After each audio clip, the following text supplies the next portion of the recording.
Hello, I'm Nicholas Love, Chief Executive Officer with the Color Group, and certainly I'm delighted to have Celeste Warren joining me today. She was one of the 25 dope thinkers to watch for the year of 2026, and if you don't know, we define a dope thinker as someone who's elevating categories, products, and people through the power of cultural and inclusive intelligence. And this is certainly something that Celeste has hung her hat on. She is arguably one of the GOATs in the arena of talking about diversity, equity, and inclusion. She is a former Global Chief Diversity Officer with Merck. She earned her college degrees from both the University of Kentucky and Carnegie Mellon. She is the author of a variety of books, has made several appearances in Black Enterprise, Savoy, Diversity's Global Magazine, and Diversity's Women's Magazine, right? And she is no stranger to the podcast hemisphere. I joked earlier, she's been making more public speaking appearances than Michelle Obama these days. But at the end of the day, Celeste is a phenomenal person, a powerful mind, and someone I'm privileged and honored to have the opportunity to call friend. So Celeste, thank you for joining me, and again, congratulations for being named one of the top 25 dope thinkers to watch for 2026. Thank you, Nicholas, and thank you for the invitation to have this conversation with you. I'm really looking forward to it because you get into the essence of dope thinking and what it's all about. So thank you for this invitation, and I hope I don't disappoint. Oh no, I have absolutely no doubts that you won't. So let's kind of get in a little bit about you, right? You know, we certainly kind of shared your accolades and talked a little bit about, your educational background, but really at the core, who is Celeste Warren? Well, at the core, I'm first and foremost a mother, a wife, an advocate. I'm a track mom as well. My daughter's no longer competing anymore. She graduated, but and part in soccer mom with my son as well. I am someone who wants to lift their voice and use their platform for purpose. And my purpose centers around ensuring that we have diverse influencers, diverse dope thinkers, diverse people throughout this world that feel the strength to elevate their voices through a culture of inclusion, and then also by meeting them where they are and giving them what they need to succeed. All of those things to me speak, whether it's conscious or subconscious, a clear pathway to establishing legacy, right? Legacy as a mom, legacy as a leader, legacy as a voice creator. What does legacy mean to you? Oh, legacy for me, I think about my mom and dad. So they both passed away, but my father was the first Black teacher, first Black principal in Western Pennsylvania. And when I think about legacy, I think about his legacy and how it impacted me to act the way that I do, to forge forward in my life. And that's all around that quiet discipline that he had, and then the combination of my mom's fire and energy. She was a quiet but fireful. If you didn't know her very well, you'd think she was this quiet woman from the north side of Pittsburgh. But she, for those that knew her and knew her very well, she was this fiery activist in her own right. And she was our COO of our home, while and I would argue CEO of our home. But she was sort of the fire to my dad's earth and dirt, and together I have all of those parts in me. So for me, legacy is, what am I doing to ensure that I'm upholding what they believed in, their principles, their standards, and their purpose, and letting that flow through my life as well. And so I hope the same thing happens for those that I encounter and my children as well, that they look at what I believe in and my purpose and say, that's something that I want to make sure that I carry through in my life as well. I want to go back to something that you said about your dad, right? You talked about your dad being the first Black teacher, first Black principal. Yeah. And there's a degree of discipline being first of anything, particularly when you're the first Black something and you are a Black male. Yeah. Right. And one could make, and certainly the same applies to being the first Black female as well. But I want to go back to your dad and talk about the word discipline, right? Because that's certainly something that seems to be foreign important these days, and that's another conversation for another day, right? But watching your father as a child, right, in those roles, and certainly I would imagine that some of the lessons, some of the observations started to make a lot more sense, right, as you grew older and became adult. But what was kind of that big lesson, that big idea, right, that you observed from your father going through the phases of being the first? Yeah, he was, he got his master's degree at the University of Pittsburgh, or Westminster College. He went undergraduate at Pittsburgh. But so he has a master's degree. Here's a man that has a master's degree in education, specializing in English. And he is hired his first teaching job as a gym teacher, phys ed teacher. And by the way, they didn't have a gymnasium. So he had to have his classes out in the parking lot. And when he would teach each period, each class, the parents of those students would come and park their cars and watch this black man teaching their children. And he was telling me this story. I'll never forget this. I was in college and I was home, and he was telling me this story. And I was like getting enraged. I'm like, well, who do they think they are? What do they think that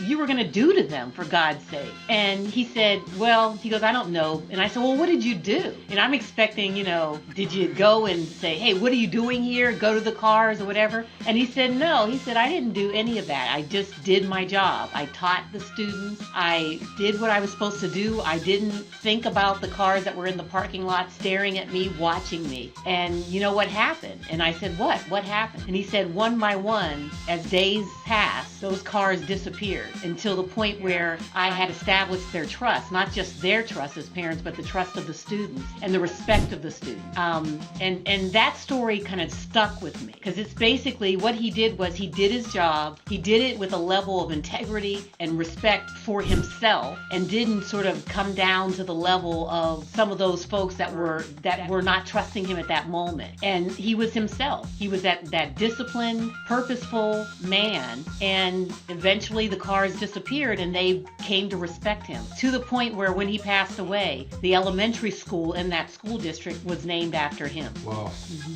How does that type of story kind of shape you and your career trajectory and your approach to human resources at some of the highest levels? Yeah, it was absolutely a lesson that I learned throughout my life's journey. And it taught me to basically say, okay, do the job the way that it needs to be done, through a lens of inclusion, through a lens of equity, through a lens of making sure that whatever it is that you're creating, policies, practices, procedures, whatever it is, that you're doing it so that everyone can benefit from it, not just a select few. And, in a lot of cases, just like my father, I was the first in certain jobs, and having to have to walk that tightrope of all eyes being on you and sort of in this fishbowl, and making sure that you are setting a good example for those that are going to come after you. So when you recommend others to come into this job or this position or this project, that they don't look at you and say, well, you act this way, why should we bring in someone else? Now, we all know that the standards are double for us, right? I grew up with my father and my mother telling me, you have to work twice as hard to get half as far.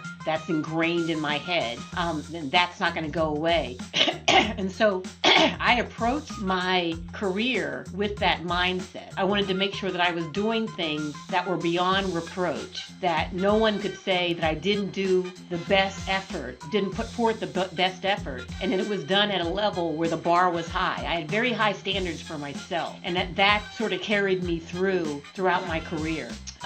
It caused some doors to open, and to be honest with you, it caused some doors to close too. Unfortunately, for those that maybe might have been a bit threatened by my work ethic. And it wasn't about a competition. It was just that was the standards by which I grew up with, that I saw in my parents, and I carried through. Yeah, one of the, and I really appreciate that you just shared both sides of the journey, right? Mm-hmm. That your tenacity, that your discipline, discipline, that your focus, it created some opportunities, and then it also, in certain situations, closed opportunities. Right? And certainly those of you who, may be of religious faith, right? We hear divine order in everything in life, right? And the reality of the situation, and this is certainly something that I've spent a lot of time training, my staff, training those who I've mentored, and even right now, those who I lecture.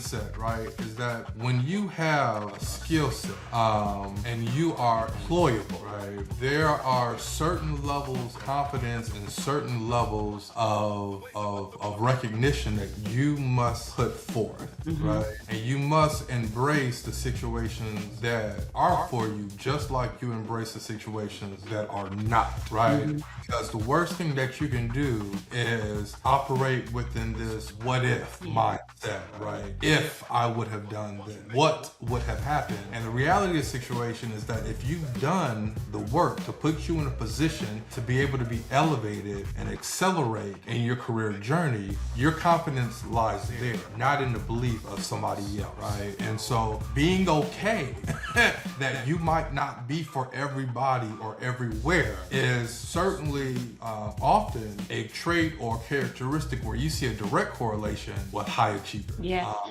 I really appreciate you kind of offering that perspective. I would Nicholas, there's a something that you said is so very profound. It's don't try to assimilate, accelerate, and that's what we need to make sure that young people understand, especially young people of color, because we in our generation we were told by corporate colleagues, so-called mentors, well, you need to assimilate, you need to act like they act. And when I first came into corporate America, I said, okay, well, I have to do that too. And I quickly learned that isn't how you can accelerate. You know that you can do the job. You know that you can do the project, the assignment. Do it to the best of your ability, and don't try to mimic other people. You need to be your authentic self, because your authentic self is wonderful, and don't downplay it by trying to be somebody else. Is that the advice that you would give a 25-year-old version of yourself? Yeah, I would absolutely, because when I first got into corporate America, I listened to everybody around me, because thinking that, okay, well, they know they've been around, for a while. But I would tell my 25-year-old self that don't try to assimilate, don't try to calibrate and try to be in spaces that weren't designed for you. You'll know, and as a woman of faith, God will put you in those places where you're supposed to be. There's an old gospel song, what God has for you, it has for me, it is for me. And I firmly believe that. And so your voice, 25-year-old Celeste, your voice is your asset. And don't try to assimilate. Just do your best job, accelerate, and don't try to fit into places that weren't designed for you in the first place. The doors of the church are now open.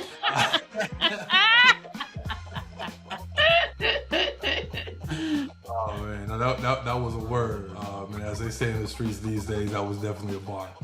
In your book, you talk about the frequent confusion around the term equality, right? And that equality is often thought of in this way of treating everyone fairly.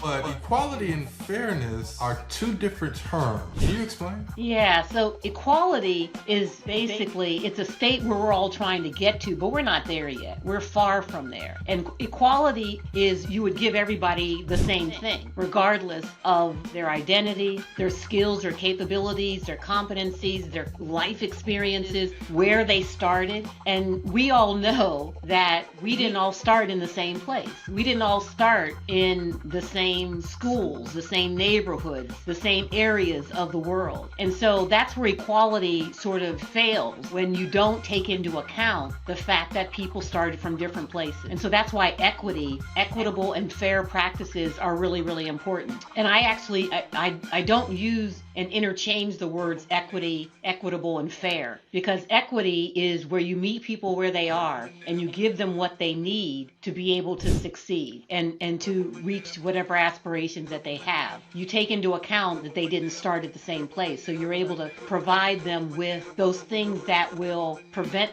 get those obstacles and those barriers out of the way that are more natural for certain marginalized groups than they are for others. And then fairness, my father used to say, a fair is a place where you go and eat funnel cake and watch pigs.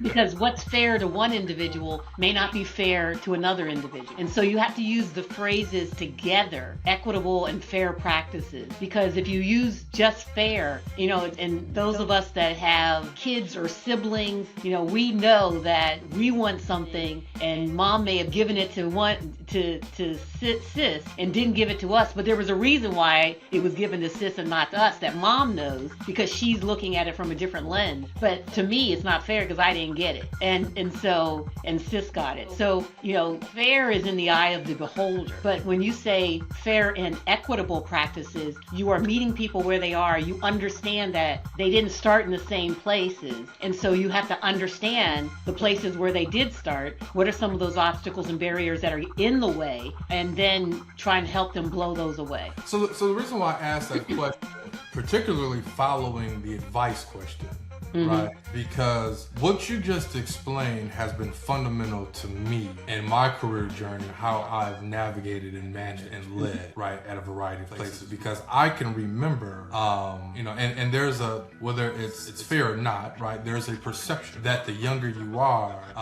you're going to make emotional-based decisions in the workplace when things are not necessarily moving at the pace or moving at the speed, right, in which you need to. And I've certainly experienced that.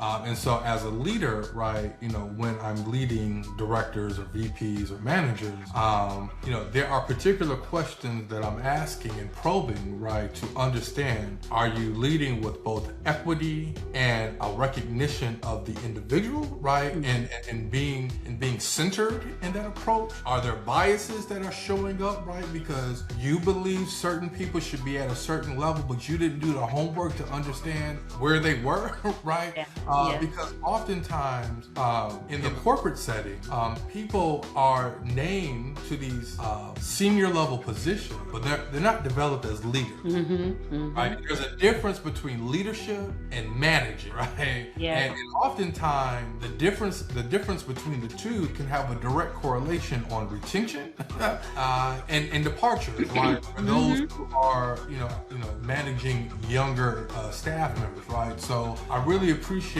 you kind of breaking down equity, fairness, right? Identifying that there's a difference between the two, giving someone or giving our listeners, if you will, a framework in terms of understanding that you have to meet people where they're at, and to meet people where they're at, you have to ask the right questions. Far too often in life, we're providing the right solution to the wrong question. You got it. Preach, Nicholas. I'm on my Freddie Haynes remix, right? So no, I mean, like, I really appreciate that perspective. That's someone who's lived it, in a place where it was having an emotional impact on me. My direct experience in being managed by someone who did not approach things with equity, with an inclusive mindset, right? That I vow that any area that I'm responsible will approach things with an equitable, with an inclusive mindset to ensure that no one feels the same way that I feel. I really appreciate that. I want to, kind of start to pivot and really focus in on leadership. You spent a lot of time, leading units, right? Who have, quite frankly, a key contributor to the culture of that respective organization. Let's start with this first question, because there's a lot of myths about leadership.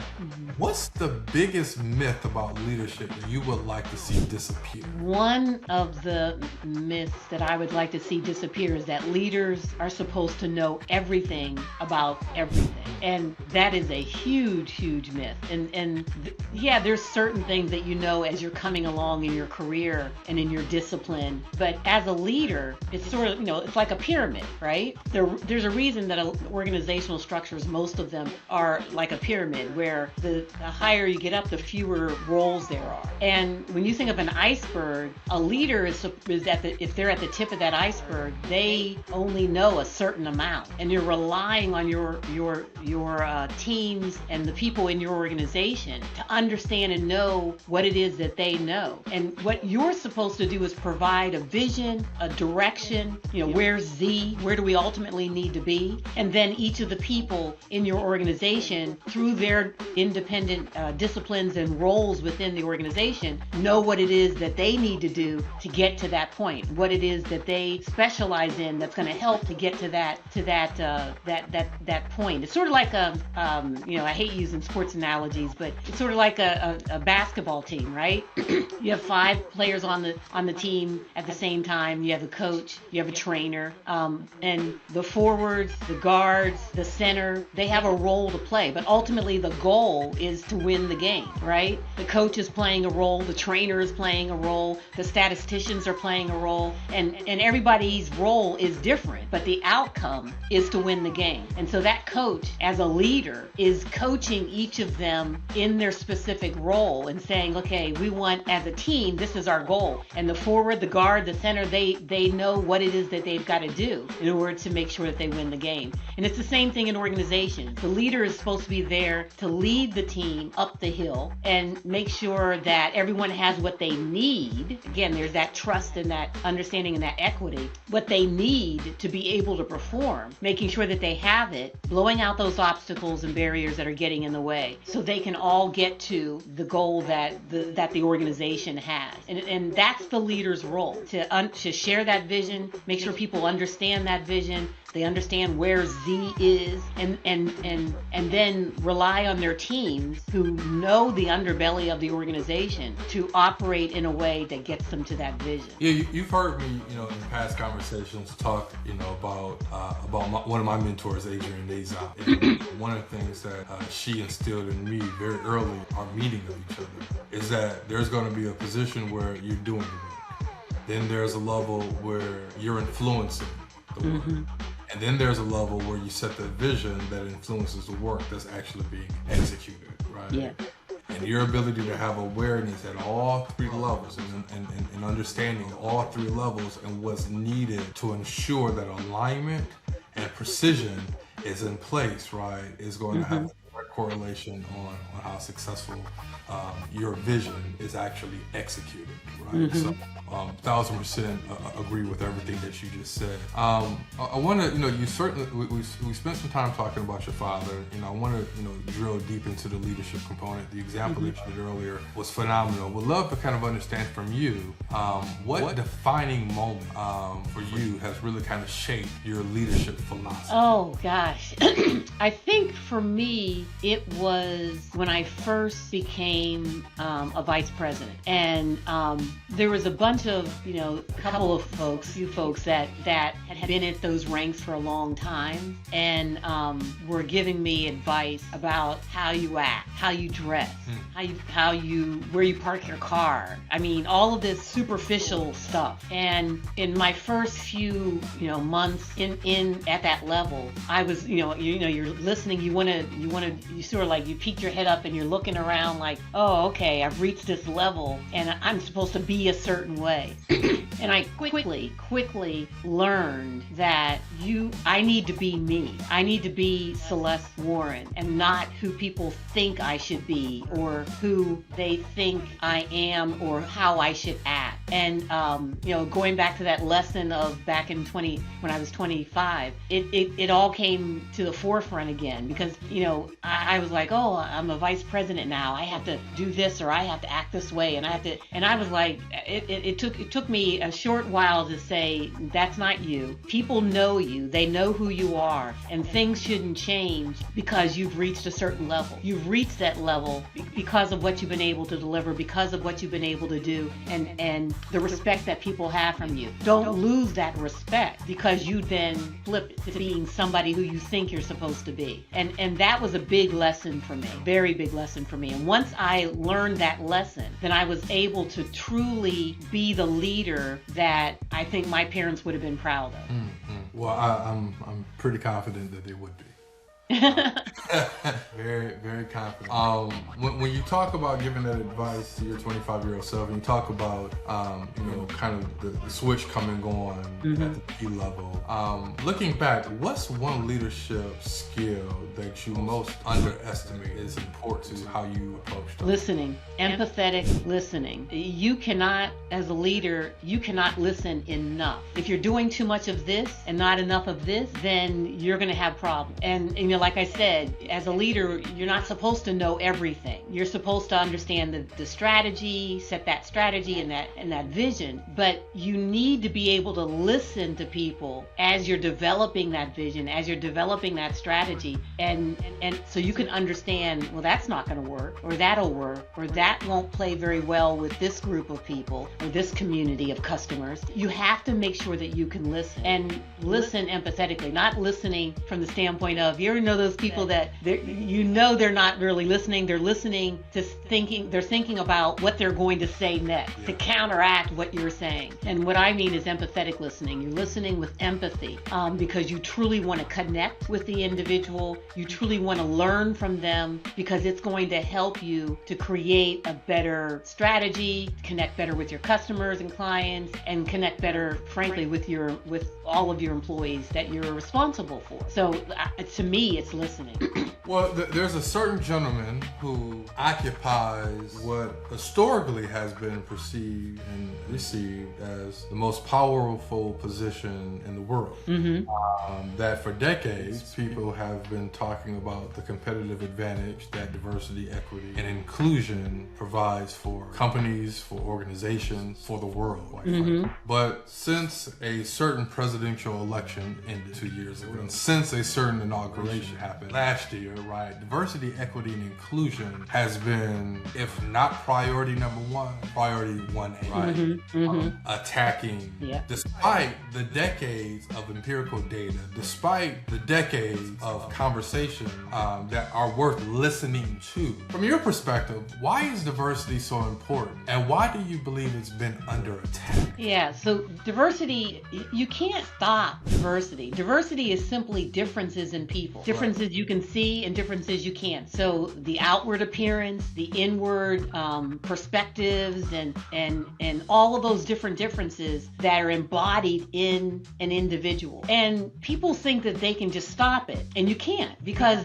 first of all, when you think globally, and this is like one of those moments that some people don't realize, when you think globally, individuals globally, people of color are the majority. Asian, African, Latin America. So differences are already abundant, highly abundant around the world. So from a demographic standpoint, you can't stop the evolution of the differences of people, especially when we see the intersection of cultures that's happening and has been happening. The reason why I feel that it's getting such backlash, number one, simply is because of the fear, and the fear of those that are in power losing that power, which is eventually going to happen, again, because of the demographics. Secondly, what we're trying to do is beyond performative, but with diversity, equity, and inclusion, you have to change systems. You have to embed it and integrate it into systems and change structurally how things have been in for probably centuries. So that's a fear for those that are in power. And then the third thing that really just gives me those white knuckle moments where I have to sort of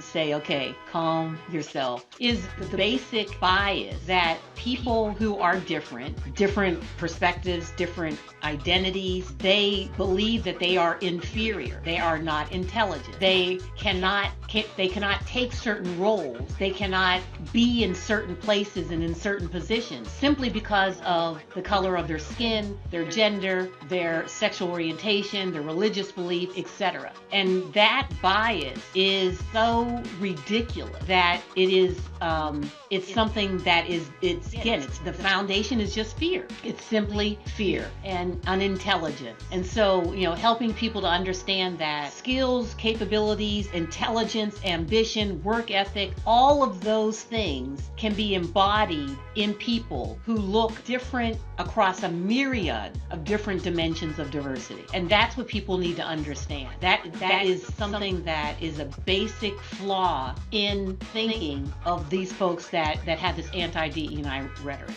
Diversity without inclusion is what?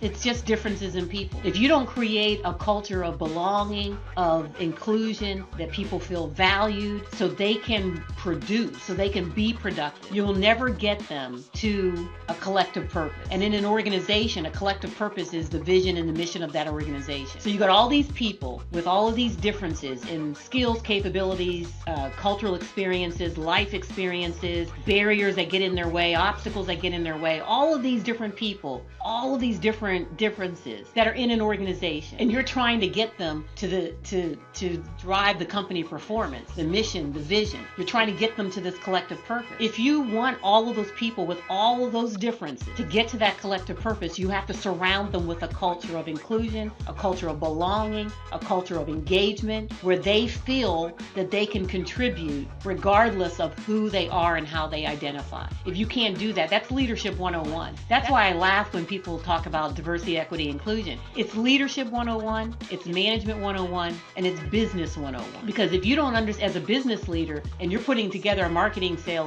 marketing strategy and a sales strategy, you don't understand your customers, you don't understand the diversity in your customers, you don't understand and segment your customer base, that's marketing 101. So how are you going to sell your product or your service if you don't understand why certain segments of your market don't want your product?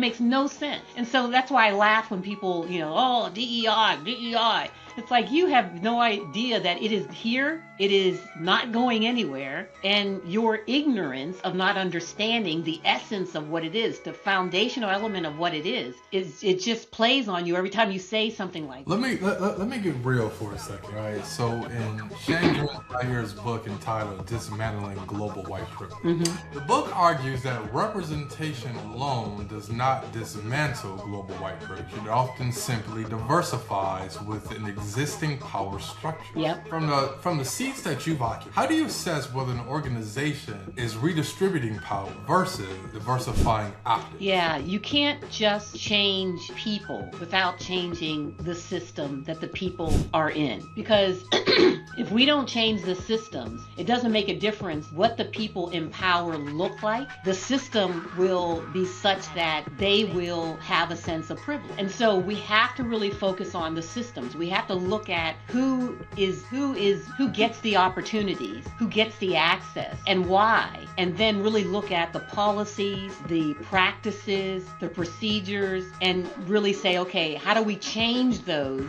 and sort of rebuild them with inclusion in the beginning? How do we build policies, practices, procedures, and systems which take into account at the very concept of them, when they're building the strategy out, that we want this to be inclusive. We want this to be able to benefit everybody, or as many people as we can, who want this service or this product or this, whatever it may be, whatever the category is. We have to start from the inside and out. And a lot of times we look at diversity and inclusion simply from a butts and seats representation, and not structurally and systemically, and say, okay, how do we make sure that we are creating systems that move with the people and don't cause them to be stagnant where they are? And that's education systems, that's societal institutions, and that's organizations, whether it be Fortune 1000, nonprofits. It doesn't make a difference. But we've got to look at the systems and change them, because we can't just change the people. That's so unfair to think that a person is going to step in a role and be able to change hundreds and hundreds of years. It doesn't work like that. You have to attack the system, and that's kind of where I think we've fallen short a little bit, those of us that have been trying to do this.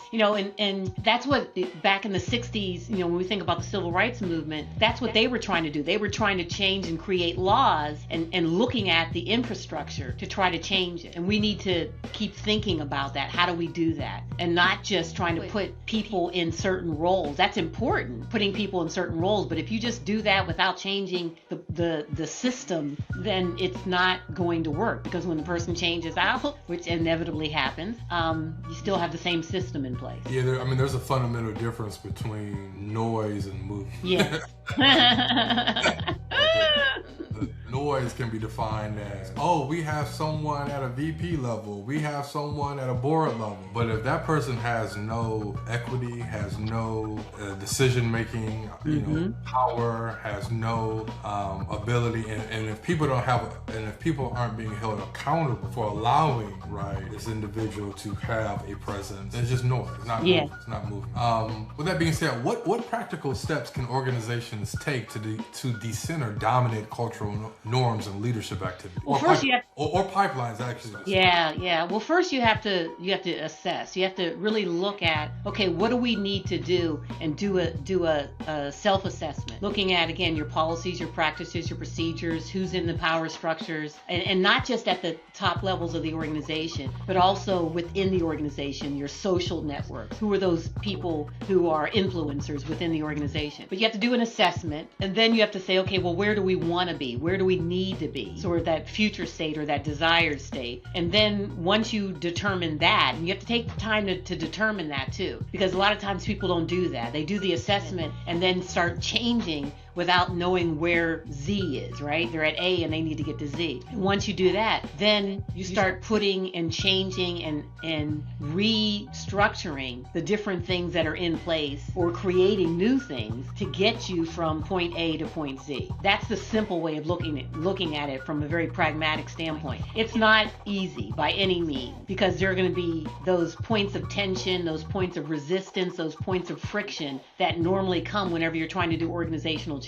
But with the right leadership team, with the right people in place, with the right strategy, and with the right systems integration and changes, you can do what you need to do. And but it's not going to happen overnight, and you have to have patience and resilience. Earlier on, I talked about the importance of asking the right question to get to the right solution. So I'm going to put you on the spot now. Okay. If I can. If you're talking to someone that's under 30, who is entering into the workforce, trying to ensure that they're making the best possible decision for themselves, and inclusive atmospheres is at the top of their priority list. What are the questions that you can arm them with to start to kind of unpack a little bit around the maturity level of that organization from an inclusive leadership? Well, I would ask them, number one, they don't even have to ask this question, because they can look at the website and see what their board of directors looks like, the representation there, the representation of their leadership. So that's a start. But then a couple questions I think I would ask would be, tell me about your talent development practices. What do they look like? How are they inclusive? Do they exclude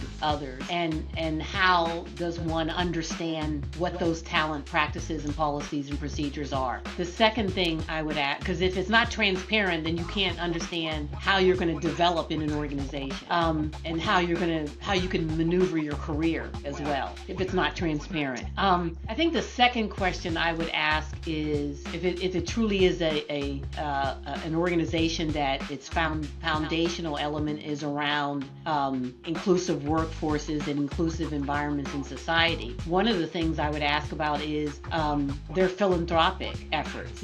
Where do you put and focus on from a societal standpoint in making society a better place? Where do you put your money? What organizations do you contribute to? That tells a lot too about an organization's true value. So those are a couple of things I would look from an internal lens and an external lens. Very nice, very nice. So one thing that we see at the Color Group is dope thinkers recognize other dope thinkers. Would love to hear from you. Who is a dope thinker that you know that many may not know, and what makes them a dope thinker? Well, I don't know this person, but I'm familiar with them. James Baldwin comes to mind. He was a writer, a cultural critic, intellectual, and what I liked about him is he could take what was happening in America and diagnose it like with a scalpel. He could look at the racial inequities, and that's kind of where he focused at, the inequities that existed, and sort sort of contrast that with the moral contradictions of America. And the way that he approached it, it was like a surgeon. He did it with intelligence. He always held himself with dignity and respect. And it is somebody who I wasn't as familiar with earlier on in my career, but later parts of my career where I started seeing him pop up and quotes of his pop up, and you know, in his books, I was like, this man, he was a surgeon. He truly held the mirror up on America, and he did it from the standpoint of he understood the culture, he understood our history, and he also had an understanding of what needed to happen, and that whole thing around the structural change that needed to happen. Dope thinkers recognize dope thinkers, ladies and gentlemen. Intelligence, grit, disruptor, authentic, pragmatic, consistent, focused, and visionary. All characteristics and traits that describe Celeste Warren. Thank you so much for joining me today. It's been a pleasure as always. And again, congratulations on being one of the 25 dope thinkers to watch for 2026. Thank you, Nicholas. Thank you for the designation and the recognition. And keep on doing what you're doing too, because it is so needed, especially in today's world. Thank you.